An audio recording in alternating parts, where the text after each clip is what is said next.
Proverbs chapter 7 verses 1 and 2. My son, keep my words and treasure my commands within you.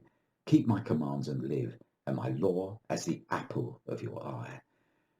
The apple of your eye. What's the most guarded part of the body? It's the pupil, or apple of the eye. Covering your eyes when there's a sudden threat is instinctive. So precious is the eye that God has designed a special protective covering, the lid, and we can flinch within an atom of time.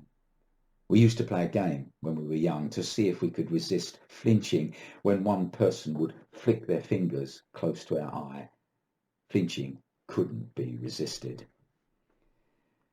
Now the word keep in this proverb, mentioned twice, is actually the word shomer, which means to guard. It's not just keeping, it's guarding. The pupil or apple of the eye is the most treasured and precious place of the body and is guarded. God's word and our obedience to it must be guarded as we guard the pupil of our eyes.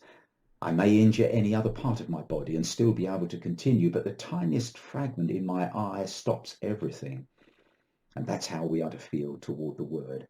Part with friends, but not the word. Part with wealth, but not the word. Part with the world, but not the word. Part with life itself, but not the word. And at its most sublime level, Jesus is the word. Never part with him. Guard his presence in your life as you would the apple of your eye.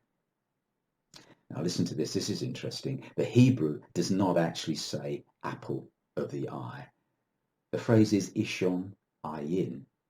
Ish is man and ishon is the diminutive form.